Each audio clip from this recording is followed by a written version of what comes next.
चिंतन।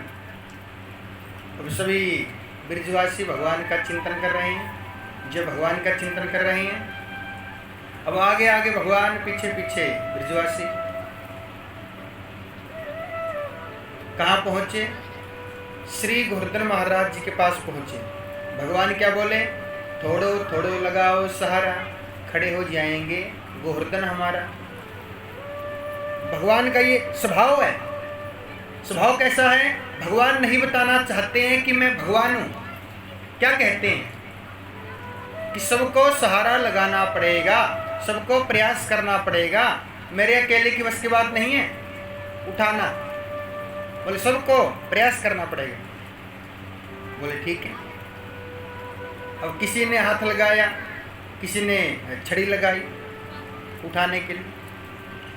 जब कृष्ण भगवान ने कनिष्ठिका उंगली लगाई, श्री गोवर्धन महाराज खड़े हुए। बोलिए श्री गोवर्धन महाराज की जय। भगवान ने 7 दिन कनिष्ठिका उंगली पर रखा श्री गोवर्धन महाराज जी। अच्छा आप ये बताइए, भगवान का 56 प्रकार का भोग क्यों लगता है? भगवान का 56 प्रकार का भोग क्यों लगाया जाता है? जानते हो? भगवान एक दिन में 8 बार खाना खाते हैं। आप कितनी बार खाते हो?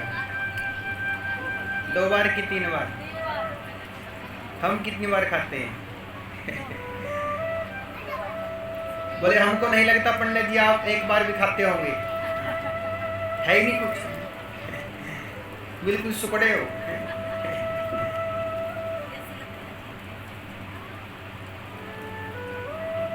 अब क्या खाएं? ज्यादा गर्मी है, सारा दिन जल पीते हैं। 2 चपाती दोपहर में, 2 शाम को, वो भी गर्मा गर्म। यदि ठंडी हो गई उसको छोड़ देंगे। क्यों महाराज? बुढ़ापा आ गया, आदत हो चुकी है।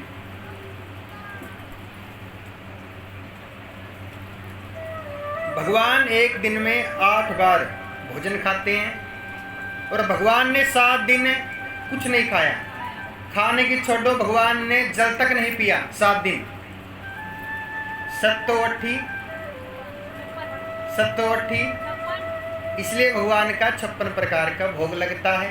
ब्रजवासियों ने एकदम 7 दिन का, भगवान ने कुछ नहीं खाया ना, तो 7 दिन का इकट्ठा भोग लगाया भगवान का, इसलिए 56 प्रकार का भोग लगता है। यहाँ पे एक प्रसंग है। प्रसंग क्या है? शंकर भगवान जी का, जो कि पहली कथा में छूट गया था। प्रसंग है सती माता का, शंकर भगवान जी का। शंकर भगवान की पत्नी कौन है? पहले वाली बताओ, पहले वाली कौन है? सती मैया। सती मैया के पिता कौन है? दक्ष राजा। दक्ष राजा कौन है? बड़े अहंकारी ही व्यक्ति हैं, बहुत अहंकार। एक बार क्या हुआ, दक्ष राजा ने शंकर भगवान जी का अपमान किया। जब शंकर भगवान जी का अपमान किया तो जो भगवान के सच्चे भक्त होते हैं वो भगवान का अपमान बर्दाश्त नहीं कर सकते।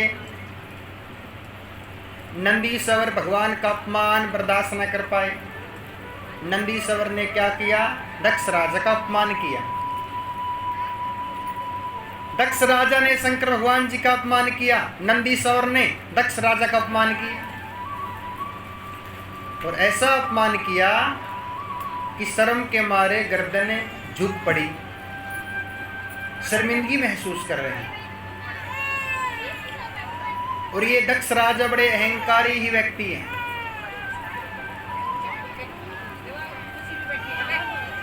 अपने अपमान का बदला लेने के लिए दक्ष राजा ने महायज्ञ किया, महाभंडारा किया।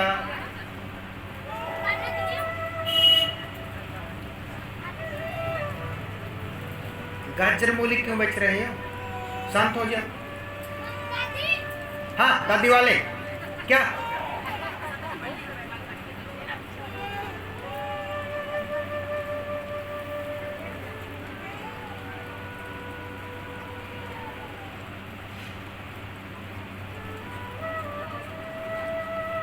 दक्ष राजा ने महायज्ञ किया, महाभंडारा किया। उस भंडारे में सभी देवी देवताओं को बुला लिया, शंकर भगवान जी को नहीं बुलाया। बोले क्यों? बोले यदि मैं शंकर भगवान जी को नहीं बुलाऊंगा देवी देवता क्या बोलेंगे? बोले शंकर भगवान जी में कोई कमी है जो दक्ष राजा ने शंकर भगवान जी को नहीं बुलाया, उनमें ही कोई कमी है। अब ये बताओ, जिनका खाने के लिए आए हैं, जिनका खा रहे हैं, उनका अपमान थोड़ी करेंगे देवी देवता? उनकी तो बेड़ाई कर रहे हैं। दक्ष महाराज कितने अच्छे हैं, कितने अच्छे विचार हैं, बेड़ाई कर रहे हैं।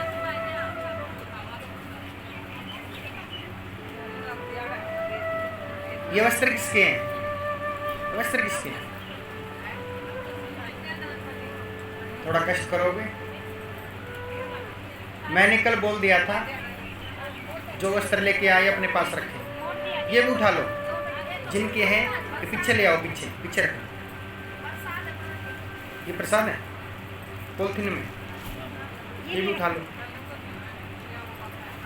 प्रसाद को छोड़ दियो।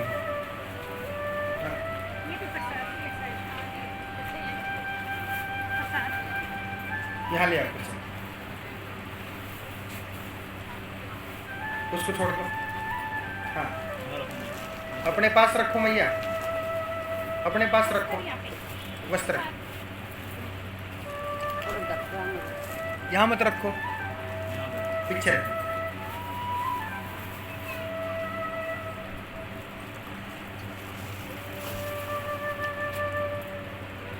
जब दक्ष राजा ने शंकर भगवान जी को नहीं बुलाया, सती मैया बोली शंकर भगवान जी से, स्वामी मेरा मन कर रहा है पिताजी के पास में जाने का। बोले क्यों? बोले पिताजी ने महाभंडारा किया है। बोले देवी बिन बुलाए किसी के दरवाजे पर नहीं जाना चाहिए, मान सम्मान कम मिलता है। बोले स्वामी कैसी बातें कर रहे हो? मेरे पिता हैं, मैया है, बहनें हैं, माइका है, बुलाए ना बुलाए जाना चाहिए। यहाँ आपको शिक्षा मिलती है, पिताजी आपको बुलाए या ना बुलाए चले जाओ, भाई बुलाए ना बुलाए चले जाओ, गुरुजी बुलाए ना बुलाए चले जाओ। कथाओं में आपको कोई बुलाए ना बुलाए चले जाओ, कथाओं इन स्थानों पे बिन बुलाए चले जाओ, कोई बुलाए ना बुलाए। लेकिन ऐसे जो अहंकारी व्यक्ति हैं जैसे दक्ष राजा हैं, ऐसे पिताजी के पास में नहीं जाना चाहिए। लेकिन जैसे पिता वैसे बेटी, सती मैया जिद कर रही है, जाना है जाना है। शंकर भगवान जी समझाने का प्रयास कर रहे हैं। शंकर भगवान जी क्या कहते हैं? मांगत मांगत मान घटे, प्रीत घटे निच के घर जाए। ओछे के संग में बुद्धि घटे, क्रोध घटे मन के समझाए। क्या बोले? बोले मांगत मांगत मान घटे। मान के चलो हम बर्तन उठा के दूसरों के घर में सब्जी मांगने के लिए जाएंगे, पड़ोसन एक दिन सब्जी दे देगी, दूसरे दिन दे देगी। यदि हम तीसरे दिन जाएंगे तो पड़ोसन बोल देगी, क्यों कमा कर नहीं खा जाता, हर दिन मांगने की आदत बन गई। इसलिए मांगत मांगत मान घटे, प्रीत घटे नीच के घर जाएं। यदि आपके आसपास में, आपके पड़ोस में कोई ऐसा व्यक्ति रहता हो जो सारा दिन मदिरा पीता हो, जुआ खेलता हो, वैसे ही कर्म करता हो, नॉनवेज खाता हो, यदि आप उसके पास में चले गए तो दुनिया वाले आपका भी अपमान करेंगे। क्या होगा? आप सबकी नज़रों में गिर जाओगे। क्योंकि आप उन व्यक्ति के पास में चले गए जो पहले से ही सबकी नज़रों में गिरे हैं। ओछे के संग में बुद्धि घटे। यदि हम किसी को बोलते हैं कि भाई मदिरा मत पिया करो, और कम से कम मंगलवार को शनिवार को मदिरा मत पिया करो, आप ये बताइए कि आपके कहने से वो मदिरा पीनी छोड़ देगा? ऐसा हो सकता है? उनकी तो आदत बन चुकी है मदिरा पीने की, लत लग गई मदिरा पीने की। शनिवार आए मंगलवार आए, उनको क्या करना है? उनको तो अपनी पीनी है, हाँ, पैक लगाने हैं 2-4, हाँ, पीनी। जो सारा दिन दिन रात मदिरा पीते हैं, जो शाम को मदिरा पीते हैं, जैसे हम दवाई लेते हैं ना, दवाई की तरह मदिरा पीते हैं। हो सकता है उनके घर में देवी देवता प्रवेश कर लें, लेकिन जो दिन रात सारा दिन मदिरा पीते हैं, पत्नी को परेशान करते हैं, बच्चों को परेशान करते हैं, उनके घर में देवी देवता कभी भी प्रवेश नहीं करते। तो उपाय क्या है? उपाय है, यदि वो 5 दिन मदिरा पीनी छोड़ दे तो देवी देवता घर में प्रवेश कर सकते हैं। बोले कैसे? 5 दिन कौन कौन से हैं? मंगलवार, शनिवार, अमावस्या, एकादशी, पूर्णमासी। 5 दिन मदिरा पीनी छोड़ दे। लेकिन नहीं छोड़ने वाले क्यों? बोले उनकी आदत बन चुकी है, लत लग गई मदिरा पीने की। क्रोध घटे मन के समझाएं। मान के चलो आपसे कोई नुकसान हो जाए, तो जब नुकसान हो गया तो गुस्सा करने से क्या फायदा? चिंता करने से क्या फायदा? जो होना था हो गया, चिंता मत करो, ना ही गुस्सा करो। बस केवल ठंडे दिमाग से आप सोचो कि नुकसान कैसे हुआ, आज के बाद ऐसी गलती नहीं करेंगे। लेकिन गुस्सा ना करो। गुस्सा करने से क्या होगा? और ज़्यादा नुकसान हो जाएगा, शरीर का नुकसान हो जाएगा। इसलिए कभी चिंता ना किया करो। शंकर भगवान जी ने समझाने का प्रयास किया, सती मैया नहीं मानी। जब नहीं मानी, शंकर भगवान जी बोले, देवी आप ऐसा करो, अपनी मैया के पास में चली जाओ। जब सती मैया अपने पिता के पास में चली गई, दक्ष राजा ने अपनी बेटी की ओर देखा भी नहीं, ऐसा घोर अपमान किया। सती मैया ने अपने पिताजी को नमस्कार किया, प्रणाम किया, लेकिन दक्ष राजा ने अपनी बेटी की ओर देखा भी नहीं। सती मैया जान गई कि मैंने कितनी बड़ी गलती कर दी, मैंने अपने स्वामी की बात नहीं मानी, मैंने कितनी बड़ी गलती कर दी। ऐसी क्या चीजें हैं जो खाने के बाद ही पता चलता है मैंने खा ली? ऐसी ठोकर लगी माता सती को। ठोकर लगने के बाद ही महसूस हुआ ये मैंने क्या कर दिया, मैंने अपने स्वामी की बात नहीं मानी, ये क्या हो। रो रही है। और एक गलती हुई सती मैया से, और एक गलती के बदले सती माता ने अपने प्राण त्याग दिए। वो बोले वो पत्नी किस काम की जो अपने पति की बात नहीं माने। वो पत्नी किस काम की जो अपने पति को मान सम्मान ना दे सके, प्रेम ना दे सके, सेवा ना कर सके। सती मैया ने अपने प्राण त्याग दी। और आजकल की पत्नियां कैसी है? सारा दिन झगड़ा करती है बेचारे के साथ में। सुबह जाता है काम पे, शाम को आता है, जब शाम को आता है ना सारा दिन झगड़ा करती है। हमने देखा, फोन में देखा, आज पता नहीं क्या था, वो याद आ गया। उसमें क्या लिखा था, मम्मी शांत बैठी है। शाम को पापा जी आ गए, बोले बेटे आज आपकी मम्मी शांत कैसे बैठी है? बोले पापा क्या बताऊं, मम्मी ने मुझसे क्या मांगा, लिपस्टिक मांगी, और मैंने क्या दे दिया, फेविक्विक दे दी, वो लगा ली। मैंने क्या दे दी, फेविक्विक भूल के, और क्या हो गया बोलती बंद हो गई। ऐसे भी होते हैं।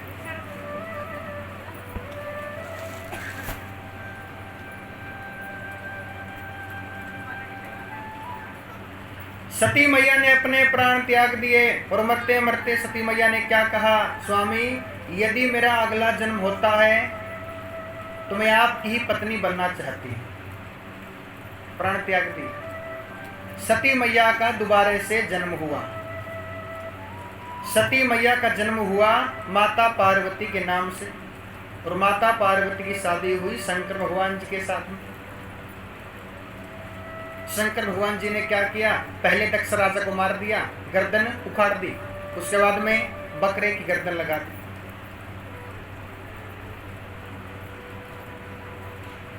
और जब शंकर भगवान जी की शादी हुई माता पार्वती के साथ में, शंकर भगवान जी की बारात में कौन गए थे, भूत प्रेत। ऐसे भूत प्रेत किसी के पास में गर्दन गर्दन है, किसी के पास में हाथ हाथ है, किसी के पास में पाँव पाँव। जब चले गए, माता पार्वती के माता पिता कौन है, माता पार्वती के माता पिता कौन है, हैं?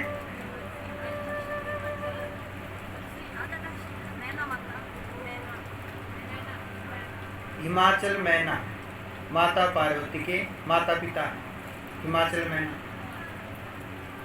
जब बारात आ रही थी ना, आगे आगे कौन है, देवी देवता, उससे पीछे कौन है, शंकर भगवान जी, सबसे पीछे कौन है, बोले भूत प्रेत। जब सबसे आगे देवी देवता है ना, सबसे आगे हैं श्री विष्णु भगवान। मैना क्या कर रही है, आरती का थाल लेके खड़ी है।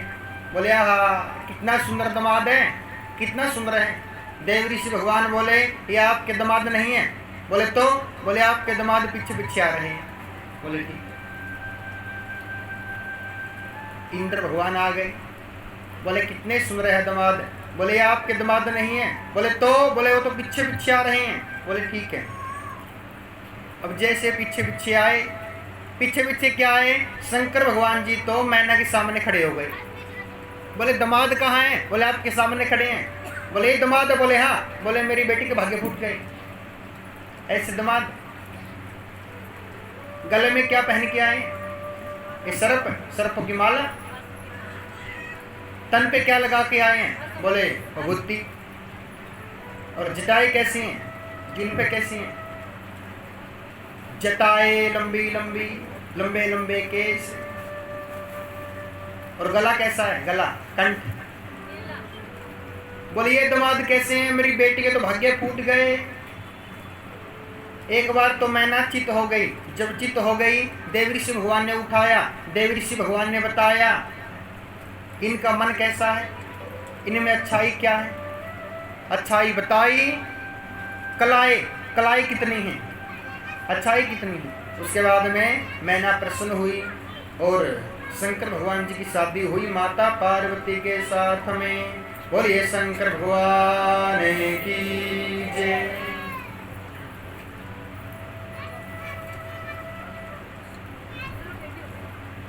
यहाँ एक प्रसंग है,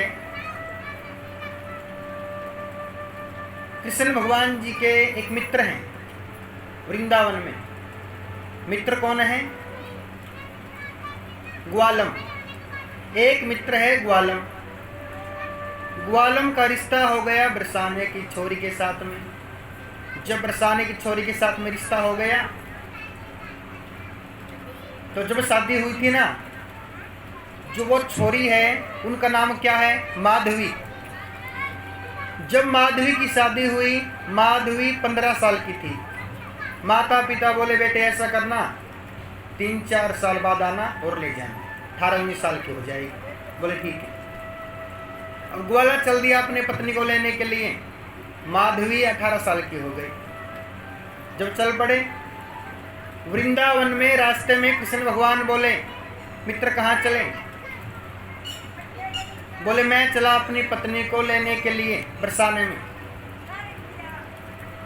कन्हैया क्या बोले, कन्हैया बोले जब आप भाभी को लेके आओगे ना, तो सबसे पहले चेहरा मुँह को दिखाना।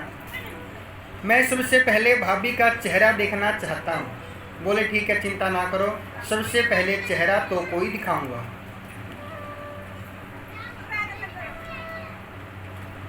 जितनी भी वृंदावन में नई नवेली दुल्हन बन के आती है ना, तो सबसे पहले भगवान ही चेहरा देखते हैं और भगवान अपना चेहरा दिखाते हैं। ये तो बहाना है कि भगवान उनका चेहरा देखते हैं। सच्चाई क्या है कि भगवान उनको अपना चेहरा दिखाना चाहते हैं। जिन गोपियों ने भगवान का चेहरा देख लिया वो गोपियां अपने जीवन में बड़ी प्रसन्न हैं,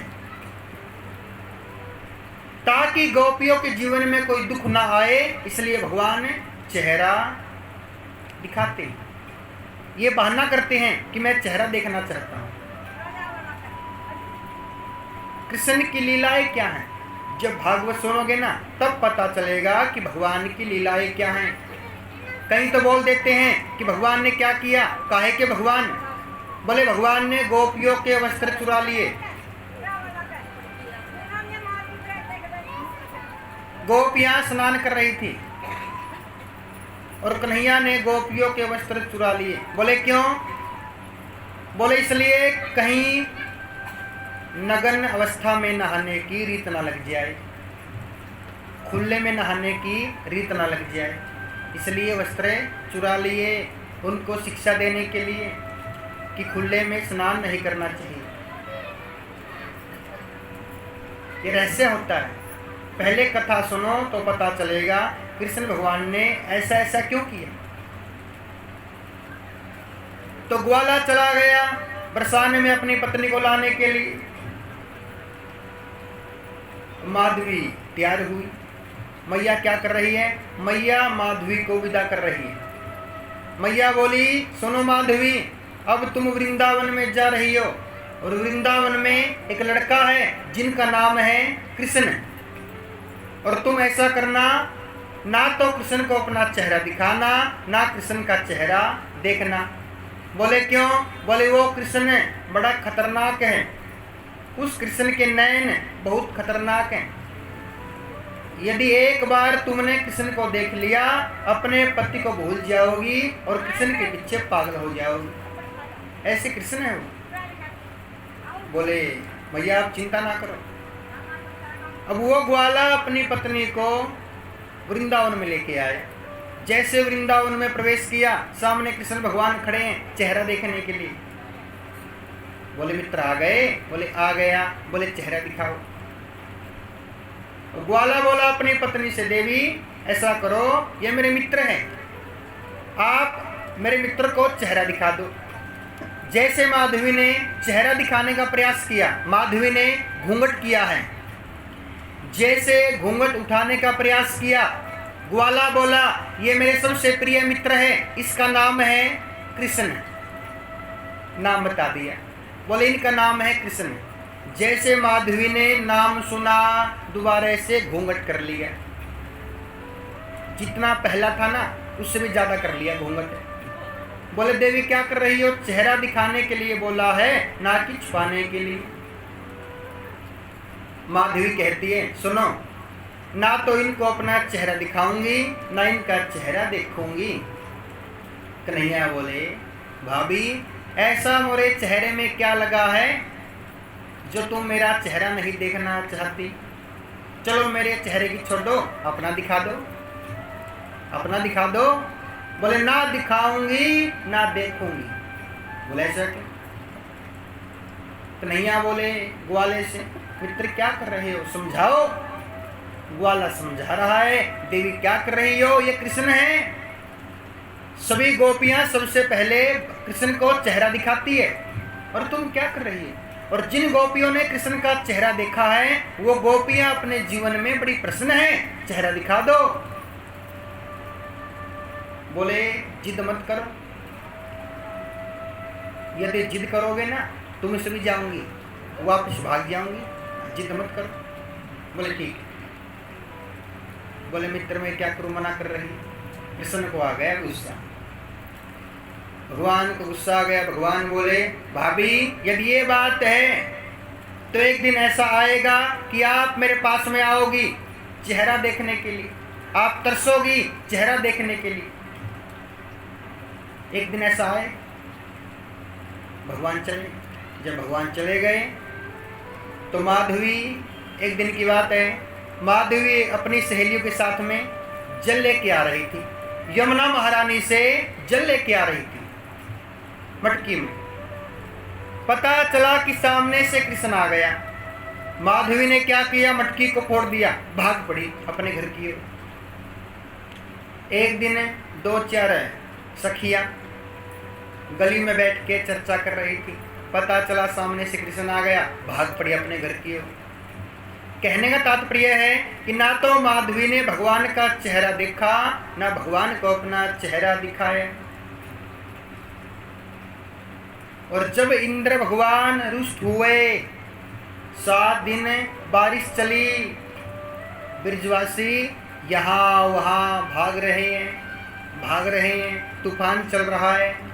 और तूफान के चलते क्या हुआ, माधवी भाग रही है,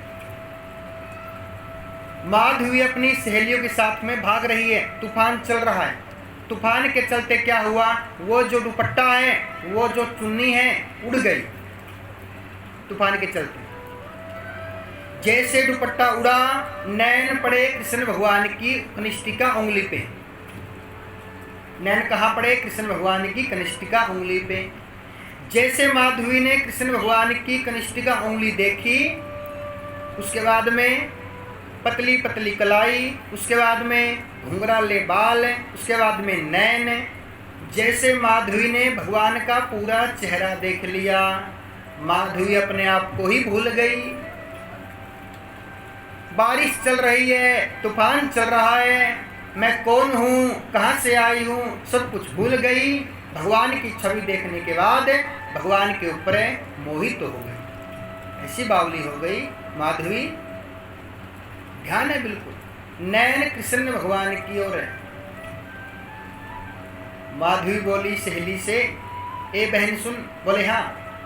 बोले वो जो सामने खड़े हैं वो कौन है, इनको मैंने वृंदावन में पहली बार देखा है, ये कौन है इतने सुंदर हैं। माधवी की सहेली बोली, ए बावली यही तो है कृष्णा, जिसे तू अपना चेहरा छुपाती है, यही तो कृष्णा है। जैसे सुना यही कृष्णा है। माधवी रो रही है, आंखों में से आंसू आ गए, रो रही है। ये कृष्ण है, ये कृष्ण है। मैं कितनी अभागन हूं जो मैंने कृष्ण के दर्शन नहीं किए। मैं कब से वृंदावन में आई हूं और सारा दिन मेरे सामने कृष्ण आते हैं, और मैं तो कितनी बड़ी अभागन हूं, ना मैंने भगवान को अपना चेहरा दिखाया, ना भगवान का चेहरा देखा। एक दिन वो भी था जब कृष्ण मेरे पास में आए थे बड़े प्रेम के साथ में, भाभी अपना चेहरा दिखा दो, और मैंने कन्हैया को अपना चेहरा दिखाने से मना कर दिया। कितनी बड़ी अभागन हूं। दुनिया वाले भगवान को देखने के लिए, भगवान का चेहरा देखने के लिए तरसते हैं, और भगवान मेरे सामने हैं और मैं भगवान को देख ना पाई, भगवान के दर्शन ना कर पाई। मैं कितनी बड़ी अभागन हूं। दुनिया वाले तो दूर दूर से वृंदावन में आते हैं भगवान के दर्शन करने के लिए, और भगवान मेरे सामने थे, मैं भगवान से प्रेम ना कर पाई। रो रही है माधवी। जिस जीवन में भगवान का चिंतन ना किया, भगवान का भजन ना किया, वो जीवन तो व्यर्थ है, व्यर्थ है। रो रही है माधवी। अब मैं क्या करूं, कहां जाके मरूं, अब क्या करूं इस चेहरे का। जिन आंखों ने भगवान के दर्शन ना किए, उन आंखों के को तो फोड़ देना चाहिए। जिन आंखों में भगवान के लिए आंसू ना आए, जिन आंखों में भगवान के लिए प्रेम ना हो,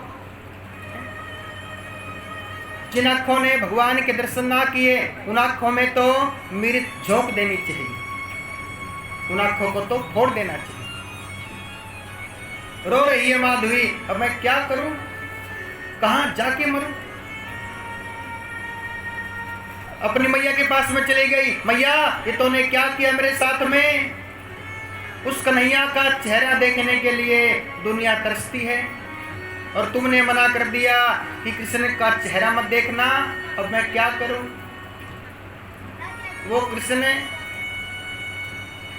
जो कृष्ण को एक बार देख ले वो कृष्ण के पीछे बावले हो जाए। रो रही है माधवी। जिन आंखों ने भगवान के दर्शन ना किए, जिन कानों ने भगवान का चिंतन ना सुना, जिस जुबान ने चिंतन ना किया, उनको तो समाप्त ही कर देना चाहिए। पूरे शरीर को समाप्त ही कर देना चाहिए। माधवी ने अपने प्राण त्याग दिए, ये प्रेम है। और मरते मरते क्या कहा, कन्हैया यदि आप एक मौका देते हो तो मैं आपसे इतना प्रेम करूंगी, आपको पता चलेगा, दुनिया वाले को पता चलेगा कि प्रेम क्या होता है। यदि आप एक मौका देते हो तो मैं आपसे इतना प्रेम करूंगी, ना तो कोई आपसे इतना प्रेम कर सकता है, ना कोई आपकी इतनी भक्ति कर सकता है। बस एक मौका चाहिए। माधवी ने अपने प्राण त्याग दिए। भगवान ने माधवी को एक मौका दिया। माधवी का दोबारे से जन्म हुआ। जन्म कहाँ पे हुआ? राजस्थान में। राणा जी की पुत्री है, नाम है मीराबाई। बोली मीराबाई की जय। वही माधवी मीरा बनी। और मीरा को आप जानते हो कि मीरा ने भगवान से कितना प्रेम किया। जितना मीरा ने भगवान से प्रेम किया है, इतना संसार में कोई भी भगवान से प्रेम नहीं कर सकता। ना तो प्रेम कर सकता, ना भक्ति कर सकता। एक दिन की बात है, 5 वर्ष की मीरा, 5 वर्ष की मीरा कृष्ण भगवान की कथा में चली गई। ब्राह्मण देवता कथा कर रहे हैं। मीरा ने पूरी कथा सुन ली। पूरी कथा सुनने के बाद पंडित जी के पास में चली गई। ब्राह्मण देवता आप ये बताइए, आप तो कृष्ण की कथा करते हो, आपको तो पता होगा कि भगवान कैसे प्राप्त होते हैं, भगवान कैसे मिलते हैं। तो आप ये बताइए, मैं ऐसा क्या करूं जिससे भगवान मिले, जिससे भगवान प्राप्त हो जाए? ऐसा मैं क्या करूं? भगवान का प्रेम पाने के लिए क्या करना चाहिए? वो ब्राह्मण देवता चिंता कर रहे हैं। बोले 5 वर्ष की बच्ची, 5 वर्ष की मीरा ऐसी ऐसी बातें कर रही है। हम तो कब से कथाएं कर रहे हैं, हमारे मन में ये विचार क्यों नहीं आया कि भगवान कैसे मिले? और इस मीरा ने एक बार कथा सुनी और क्या कहती है कि भगवान कैसे मिले। ऐसा प्रेम किया मीरा ने कृष्ण को। सबको पता चल गया कि मीरा कन्हैया से प्रेम करती। मीरा ने कृष्ण के लिए संसार को छोड़ दिया, परिवार को छोड़ दिया। सबको पता चल गया। राणा जी ने कई बार मीरा को मारने का प्रयास किया, कई बार मारने का प्रयास किया, कई बार जहर पिलाया। और मीरा जहर को कृष्ण का प्रसाद समझकर पी जाती, खा जाती। क्योंकि जिसको बचाने वाले भगवान हैं, उसे कौन मार सकता है? जितनी बार मीरा ने जहर पिया, उतनी ही बार कृष्ण के कंठ में छाले पड़ गए, अंदर मुखमंडल के अंदर छाले पड़ गए। क्योंकि ये प्रेम है। जितनी बार जहर पिलाया, उतनी ही बार कृष्ण भगवान मीरा की रक्षा कर रहे हैं। एक दिन राणा जी क्या कहते हैं, मीरा ये लो कृष्ण का प्रसाद है, इसको खा लो। मीरा की सहेली बोली, हे बहने, इस प्रसाद में राणा जी ने जहर मिला दिया। बोले जिस जहर में कृष्ण का नाम आ जाता है वो तो अमृत बन जाता है, जहर नहीं है, ये तो मेरे लिए कृष्ण का प्रसाद ही है। पी गई। कन्हैया बोले चिंता ना करो मीरा, मैं तुम्हारे साथ हूं। ऐसे मीरा का प्रेम।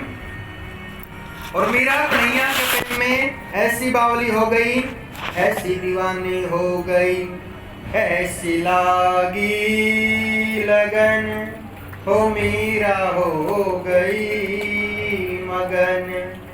ऐसी लागी लगन, ओ मीरा हो गई मगन। वो तो गली गली श्याम गुन गाने लगी, ऐसी लागी लगन, हो मीरा हो गई मगन। हो मीरा दीवानी हो गई, हो मीरा मस्तानी हो गई, हो मीरा दीवानी हो गई, हो मीरा मस्तानी हो गई, हो मीरा दीवानी हो गई, हो मीरा मस्तानी हो गई, हो मीरा दीवानी हो गई, हो मीरा मस्तानी हो गई। हाँ श्याम रंग में रंगी चुनरिया हो, हाँ हो मीरा दीवानी हो गई, हो मीरा मस्तानी हो गई, हो मीरा दीवानी हो गई, हो मीरा मस्तानी हो गई। हाँ लगन लगी है तेरे दर्श की और कछु ना भाए, लगन लगी है तेरे दर्श की और कछु ना भाए, लगन लगी है तेरे दर्श की और कछु ना भाए, लगन लगी है तेरे दर्श की और कछु ना भाए। हाँ वृंदावन की लई डगरिया हो, हाँ हाँ हाँ, हो मीरा दीवानी हो गई, हो मीरा मस्तानी हो गई, हो मीरा दीवानी हो गई, हो मीरा मस्तानी हो गई। ऐसी लागी लगन मीरा हो गई मगन, ऐसी लागी लगन मीरा हो गई मगन। वो तो गली गली श्याम गुन गाने लगी, ऐसी लागी लगन मीरा हो गई मगन। हो मीरा दीवानी हो गई, हो मीरा मस्तानी हो गई। ऐसा मीरा ने भगवान से प्रेम किया। एक दिन की बात है, मीरा कृष्ण भगवान के मंदिर में चली गई। मंदिर के अंदर तो चली गई लेकिन अंदर से बाहर नहीं आई। ब्राह्मण देवता चिंता कर रहे हैं कि मीरा अंदर तो चली गई, बाहर क्यों नहीं आई। जहां कृष्ण भगवान की मूर्त है वहां पे पंडित जी पहुंचे। जैसे पंडित जी पहुंचे, क्या दृश्य देखा, ना तो वहां पर कृष्ण की मूर्त है और ना मीरा है, दोनों ही अंतर्ध्यान हो गए। कहां चले गए, ऐसा क्या हुआ। जब मीरा कृष्ण भगवान की मूर्त के पास पहुंची, कृष्ण क्या कहते हैं, मीरा ऐसा करो, सूक्ष्म बन जाओ, सूक्ष्म।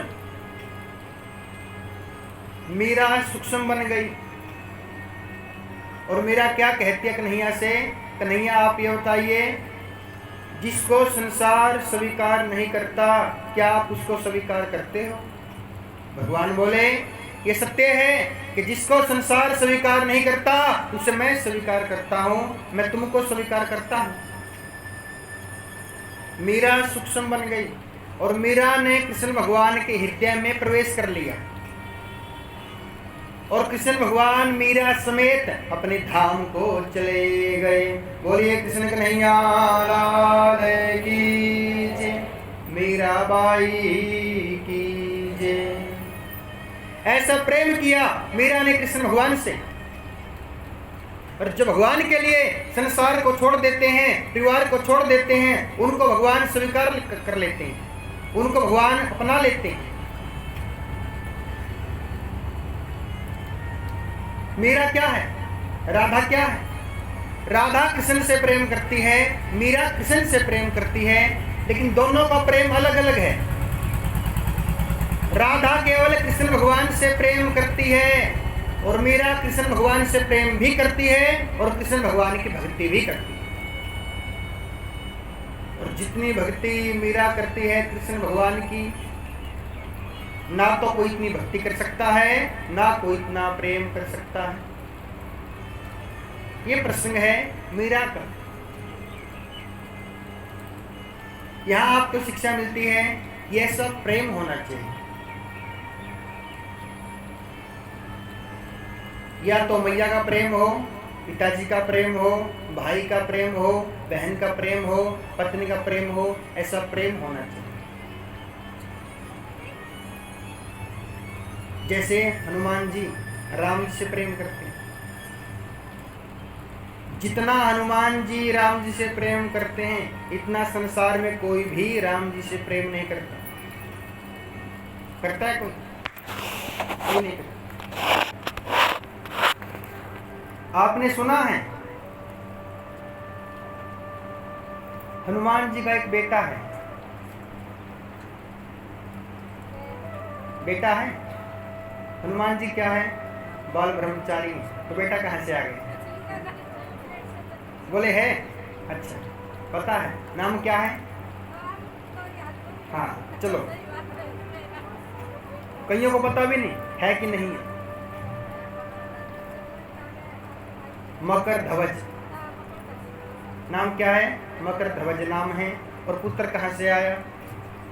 जब हनुमान जी ने लंका, रावण की लंका जलाई, तो जब लंका जलाई, यदि हम अग्नि के पास में जाएंगे तो क्या होगा? पसीना आ जाएगा। ऐसे ही हनुमान जी को पसीना आ गया। जैसे वो पूंछ में आग लगी है, वो आग बुझाने के लिए समुद्र में गया। एक जो पसीना है उसकी बूंद जल में गिर पड़ी, और वो पसीने की बूंद मछली ने निगल ली, गर्भवती हो गई। जब गर्भवती हो गई तो एक लड़का हुआ, लड़के का नाम है मकर ध्वज, है पुत्र है। ऐसे ही कृष्ण भगवान की पत्नियां हैं, सबके पास में पुत्र हैं। पुत्र कैसे हुए? संकल्प मात्र से कृष्ण भगवान ने संकल्प किया, सबको पुत्र हो गए। ये भगवान है, इंसान नहीं है। तो ये प्रसंग मीरा का। अब प्रसंग आएगा रास का प्रसंग। हाँ प्रश्न हो गए, आ गया वो तो इंद्र भगवान का अहंकार चूर चूर हो गया। इंद्र भगवान कृष्ण के पास में चले आए, प्रभु गलती हो गई, क्षमा कर दो। कृष्ण भगवान ने इंद्र भगवान को क्षमा किया। बोली कृष्ण कन्हैया लाल की जय। तो रास, अब रास का प्रसंग है। पहले तो ये प्रश्न है कि रास क्यों हुआ? रास कृष्ण भगवान ने क्यों किया? रास है क्या? रास से क्या होता है? कई बातें हैं। कृष्ण भगवान ने रास किया गोपियों की इच्छा पूरी करने के लिए। ये गोपियां कौन है? गोपियां कहां से आई? ये बहुत पहले की बात है, जब राम जी आए थे ना, तब की बात है। जब राम जी की शादी हुई सीता मैया के साथ में, तो जो सीता मैया की सहेली थी, सखिया थी, उनको राम जी पसंद आ गए। बोले हमारा मन कर रहा है इनके साथ में शादी कर लें। बोले हमारा मन कर रहा है इनके साथ में नृत्य कर लें, डांस कर लें। अच्छा, डांस, नृत्य, नाच, ये तीनों अलग अलग हैं। डांस कहाँ करते हैं? पार्टी में करते हैं ना। और नाच कहाँ करते हैं? कहीं तो ऐसे होते हैं, वो लगा के मंत्रा, वो बनते हैं नाग। हाँ, क्या बनते हैं वो? है तो सॉन्ग कौन सा है वो याद नहीं आया, मैं बोल देता हूँ, याद नहीं है। हाँ ठीक, मैं नहीं बोलने वाला। कितने चंट भगत है, बुलवाने के लिए पंडित जी बोलेंगे, बता दिया। तो नागिन में सुनो, तो कई नृत्य अलग है, रास अलग है। रास करते हैं केवल गोपियां कृष्ण के साथ में, नृत्य करते हैं भगवान के भगत कथाओं में। अच्छा, कई ऐसे होते हैं जिनको शर्म आती है भगवान के दरबार में नृत्य करते हुए। दरअसल बात क्या है, उनको शर्म नहीं आती। उनको एक मौका चाहिए। कई माता ऐसी होती है पीछे खड़ी हैं, वो सोचती हैं कि एक बार कोई हमको ले जाए, बस अंदर ले जाए बस एक बार, फिर देखो क्या करती हूँ, हाँ अच्छा डांस करूँगी। उनको एक मौका चाहिए। अब मौका मिलता है नहीं बेचारी, वो क्या करे, मजबूरी है। अब एकदम अपने आप आने में थोड़ी शर्म आती है, बोले एक बार ले जाओ बस, फिर देखो शर्म कहाँ जाती है। अच्छे से नृत्य करती है ना, तो आप ऐसा ही किया करो। आज भगवान की शादी है ना, तो आज सभी नृत्य करेंगे ना, तो जो माताएं नृत्य ना करें आप उनको अंदर ले आना, बोले नाचो नाचो, फिर देखना। एक पीछे कथा कर रहे थे, 2-3 कथा पहले की बात है, 2-3 कथा पहले की बात है। एक देवी साइड में खड़ी है बिल्कुल शांत। 2-3 माताओं ने क्या किया, चलो नाच नाच नाच नाच। जैसे नाचना शुरू किया, जितने श्रोता नाच रहे थे वो पीछे पीछे हो गए। ए खुल्लम खुल्ला नृत्य, क्या बात है। अब कहाँ गई शर्म नहीं होती। ये के मौका चाहिए उनको। ये तो भगवान का दरबार है, और भगवान के दरबार में नाचने से कहीं ना कहीं जो शरीर का दर्द है वो समाप्त होता है। ये तो बड़ी मुश्किल से मौका मिलता है भगवान के दरबार में, भगवान की शादी में नृत्य करने का, तो किया करो ठीक है। आज सभी करेंगे जितनी माताएं हैं। और कई माताएं बोलती है कि पंडित जी हमको नृत्य करना नहीं आता। यदि आपको नृत्य करना ना आता हो तो कूद लिया करो, थोड़ा बहुत ऐसे वैसे कर लिया करो। कई माताएं तो ऐसी होती है, हमने देखा है शादियों में, एक पाँव रख लिया बीच में और एक पाँव 4 और घुमा दिया। करके दिखाऊं का क्या वहां पे आके, हाँ एक पाँव ऐसे रख लिया बीच में और एक पाँव चारों तरफ ऐसे ऐसे घुमा दिया। ये डांस कैसा है, माताएं कमाल करती है। कई माताएं ऐसे करती है ना, बड़ा अच्छा लगता है जब वे माताएं भागवत में नृत्य करती हैं। 70 साल की माता, 60 साल की माता, 50 साल की माता। तो रास हुआ, रास में जो गोपियां जो कि राम जी से प्रेम करती थी, उनका मन हुआ कि राम जी हमारे साथ में शादी कर ले। राम जी बोले अब तो मैं एक ही पत्नी का पति हूँ, मर्यादा पुरुषोत्तम, लेकिन आप चिंता ना करें, जब मैं द्वापर में कृष्ण अवतार लेके आऊंगा आप सभी गोपियां बनेगी, और जो आपकी इच्छाएं हैं आपकी इच्छाएं पूरी करूंगा। जिनकी इच्छा है शादी करने की उनके साथ में शादी करूंगा, जिनकी इच्छा है रास करने की उनके साथ में रास करूंगा, जिनकी इच्छा है कि कन्हैया हमारे पास बैठे हमारे साथ में चर्चा करें उनके साथ में चर्चा करूंगा। सबकी इच्छा पूरी की। और तो छोड़ो, जो ये गोपियां है ना, ये पहले महात्मन थे, महात्मन ऋषि मुनि जो राम जी को मिले थे। जितने महात्मा राम जी को मिले सबकी इच्छाएं हुई, प्रभु आप हमारे साथ में बातें करो, हमको थोड़ा सा समय दो। राम जी बोले अब तो मेरे पास समय कम है, लेकिन आप चिंता ना करो, जब द्वापर में कृष्ण अवतार लेके आऊँगा तो आप सभी गोपियाँ बनेगी और आप सबको मौका मिलेगा। तो ये जो गोपियाँ हैं, कृष्ण भगवान सबकी इच्छा पूरी करने के लिए, सबका मन प्रसन्न करने के लिए सबके साथ में कृष्ण भगवान ने रास किया। पहला कारण है रास का, कि गोपियों का मन प्रसन्न करने के लिए, इच्छाएं पूरी करने के लिए रास किया। दूसरा कामदेव, कामदेव को बड़ा अहंकार है। कामदेव बोले कृष्ण भगवान से, बोले मैंने तो ब्रह्मा जी को काम वासना में डुबो दिया। देव ऋषि को, देव ऋषि भगवान एक नारी के पीछे पड़ गए थे। बोले क्यों? बोले मैंने क्या किया, देव ऋषि में प्रवेश किया और वो काम वासना में डूब गए। और कृष्ण ने तुम क्या हो, मैं तुम्हारे अंदर प्रवेश करूंगा तो तुम भी काम वासना में डूब जाओगे। भगवान बोले चिंता ना करो। रास रात्रि में क्यों हुआ? बोले रात्रि में इसलिए हुआ कि रात्रि में सभी गोपी आएगी और तुम जितना बल है उतना बल लगा लेना, मेरे अंदर प्रवेश करना, जितना बल है बल लगा लेना और काम वासना जगाने का प्रयास करना। देखता हूँ तुम कितना क्या कर सकते हो, इसलिए रात्रि में रास किया। दोनों के बीच में शर्त लगी और कामदेव ने ऐसा किया। कामदेव ने कृष्ण भगवान में प्रवेश किया। जब कन्हैया ने गोपियों के साथ में रास किया, कन्हैया कितने साल के हैं? कृष्ण कितने साल के हैं जब रास हुआ? कृष्ण भगवान हैं 8 साल के। 7 साल समाप्त होने वाले हैं, मान के चलो 8वें साल। 8 साल कृष्ण भगवान है जब कन्हैया ने रास किया। और जिन गोपियों ने भगवान के साथ में रास किया वो गोपियां कितने कितने साल की है? हाँ भैया, कितने साल की है? 16 से 90। आप क्यों बोल रही हो? आपको तो पता है, आप तो पता सुनते हो, इनसे पूछ रहे हैं जिनको नहीं पता।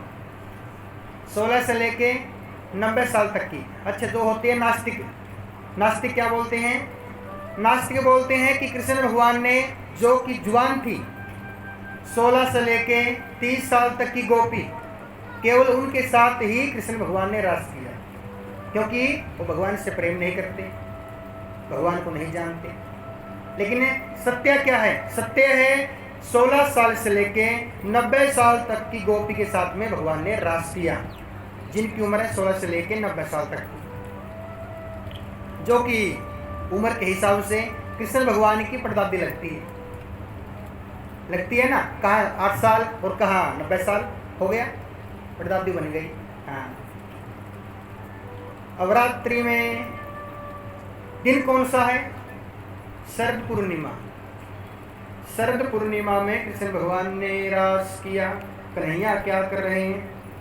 कन्हैया सभी गोपियों को अपने पास बुला रहे हैं। कैसे बुला रहे हैं? कृष्ण भगवान बांसुरी बजा रहे हैं। आप सभी ये भाव बनाएंगे कि कृष्ण बांसुरी बजा रहे हैं और कन्हैया हम सबको अपने पास बुला रहे हैं, तो कृष्ण बांसुरी बजा रहे हैं।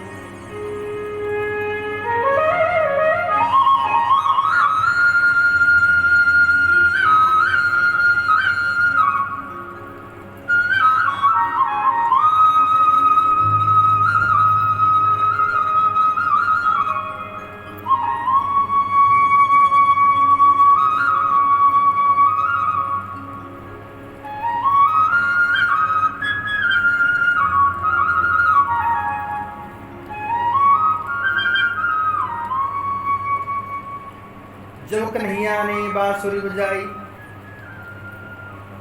तो कन्हैया की बांसुरी की मधुर आवाज सुन के सभी गोपियां बावली हो गई। एक गोपियां तो क्या कर रही है? एक गोपी गोबर के उगले बना रही है। जैसे कृष्ण भगवान की मुरली की मधुर आवाज सुने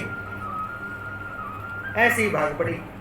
हाथन पे गोबर लगा है, चोरियन पे गोबर लगा है, सूट पे गोबर लगा है, ऐसी भाग पड़ी, क्योंकि ये तो मन का प्रेम है। भाग पड़ी कृष्ण की ओर। जो गोपियां श्रृंगार कर रही है, आंखों में काजल लगा रही है, जैसे कृष्ण भगवान की मुरली की मधुर आवाज सुनी, पूरे चेहरे पे काजल लगा लिया, पूरा चेहरा काला काला बना लिया, भाग पड़ी कन्हैया की ओर। ऐसी बावली गोपियां, जो गोपी अपनी सासू माँ की सेवा कर रहे हैं। जैसे कृष्ण भगवान की मुरली की मधुर आवाज सुनी, सासू माँ को छोड़ दिया, भाग पड़ी कन्हैया की ओर। जो गोपियां गहने पहन रही है, जैसे कृष्ण भगवान की मुरली की मधुर आवाज सुनी, गले वाला पैरों में पहन लिया, पैरों वाला गले में डाल लिया, ऐसी बावली दीवानी मस्तानी भाग पड़ी कृष्ण की ओर। एक गोपी अपने पति की सेवा कर रही, चरण दबा रही। जैसे कृष्ण भगवान की मुरली की मधुर आवाज सुनी, गोपी चल पड़ी रात्रि में। पति बोले, ओ बावरी कहाँ चली रात्रि में? बोले, मैं चली कृष्ण के पास में। बोले, बावली हो चुकी हो, बदनाम करवाओगी, मैं तुम्हारा पति हूँ, मेरे पास रुको, मेरी सेवा करो। बोले, सुनो तुम तो केवल इस तन के पति हो, इस मन का पति कन्हैया है। बोले तन के बिना मन कहाँ जा सकता है? बोले कृष्ण लीला करेंगे कि तन के बिना मन जा सकता है, कृष्ण कृपा करेंगे। बोले नहीं जा सकता, तन के बिना मन नहीं जा सकता, मेरे पास बैठो फिर सेवा करो।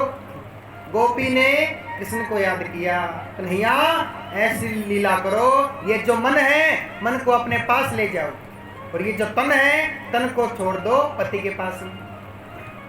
कृष्ण भगवान ने ऐसी कृपा की, वो जो तन है तन को छोड़ दिया पति के पास में, और वो जो मन है मन को रास में लेके आए। जब रास में लेके आए तो उस मन ने कृष्ण भगवान के साथ में रास किया अच्छे से। सभी गोपी आ गई, और जिन गोपियों को कृष्ण भगवान बुलाना चाहते हैं, जिनके साथ में कृष्ण भगवान रास करना चाहते हैं, केवल उन्हीं गोपियों को कृष्ण भगवान की मुरली की आवाज सुनाई पड़ी।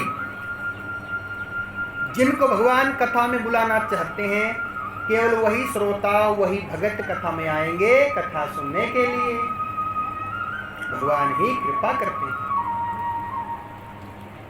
सभी रास में आए तो कन्हैया सबके साथ में रास कर रहे हैं। और सबसे बड़ी बात क्या है, जितनी गोपियां हैं उतने ही कृष्ण भगवान बन गए, और सबके साथ में कृष्ण भगवान रास कर रहे हैं। और सबसे अचंभे वाली बात क्या है कि सभी गोपी को केवल अपने अपने कृष्ण भगवान दिखाई पड़ रहे हैं। बोले कृष्ण भगवान तो मेरे साथ हैं, अकेली के साथ हैं, और मेरे साथ ही रास कर रहे हैं। क्यों?